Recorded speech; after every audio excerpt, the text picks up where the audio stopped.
One of the worst contracts the Knicks and Leon Rose has had since he's taken over this organization.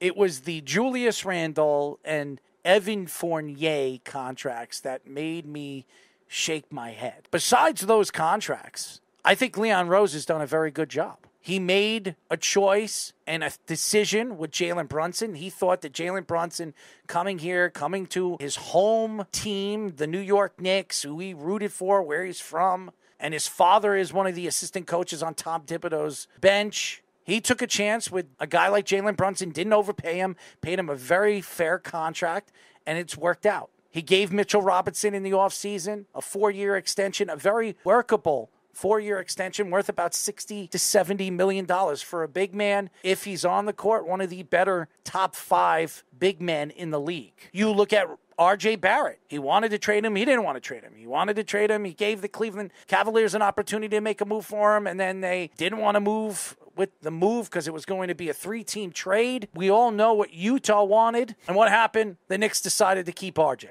They extended him, gave him a 4-year deal worth about $100 million. Every single contract besides the Fournier and the Julius Randle contract were good contracts. The only reason why I think Julius Randle's contract is bad is because he hasn't produced in the playoffs. He has not done what he's supposed to do in the playoffs. I don't care if he's a second-team All-NBA player. I don't care if he's averaging a double every single game. It doesn't mean anything. If you can't do it in the playoffs, you don't show up in the playoffs, it doesn't mean anything on what you do in the regular season. But when you hear Evan Fournier attacking Tom Thibodeau, so you know he's not going to be there. The Knicks are going to do everything they can to move him because he's not getting along with the coaches. He took shots at the organization. He took shots at some of the players. Doesn't like the way the Knicks have treated him since they gave him a contract, but he's still making money, sitting on the bench and riding the bench. He's making $18 million a year doing absolutely nothing, and the guy is still complaining. Yeah, and again, he was also an impactful piece to what Thibodeau did in that first season, too. But since then, it's just the relationship's gotten so sour with Fournier. Even in the season before that, too, when the Knicks completely missed the playoffs, he was really only good for like a month to start that season, really fizzled out so quickly. And you're seeing those kinds of veteran guys that are on these bigger contracts being like shed away quickly now, too. If you don't play defense, especially in Thibodeau's system, he's just really a catch-and-shoot three-point shooter at this point. You're not going to take that kind of thing for $18 million.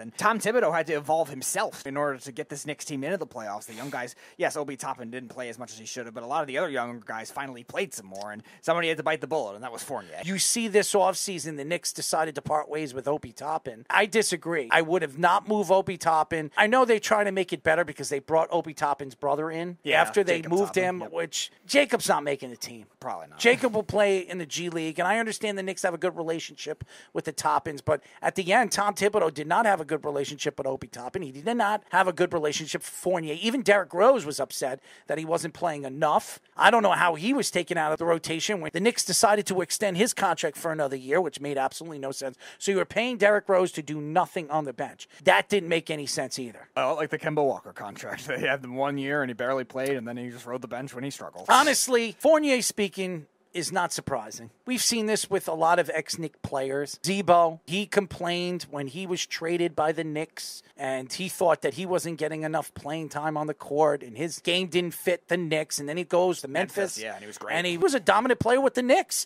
Yeah. And when he came in with the Portland Trailblazers, he was a good player. The Knicks made a move. They brought in Zebo, and Zebo was a good player, but didn't think that the coaching staffs brought him into the offense where it made sense, and it fit the way he plays the game. So I just think that this Fournier thing, they need to get rid of him as soon as possible. They need to figure out, even if they have to eat up some of the money, I would pay him out and just get rid of him. He doesn't want to be there, and nobody is interested in making a trade for him or giving you anything of significance. So if nobody's willing to do that, then you have to be a little bit smarter. Give up a first-round draft pick. You have a ton of them, or a protected first-round draft pick, and a guy like Fournier to get rid of that money off your salary. Take half of the money so you're not have to get the $18 million just completely off, because no team is going to take down that kind of value right now the way he's played the last 2 years, or not even played at all. And that has a lot to do with Thibodeau, because I believe if Fournier was playing, he would probably have averaged between 13 and 15 points. He's that type of player. He could shoot. He can get inside. He has a good perimeter game. He just doesn't play defense.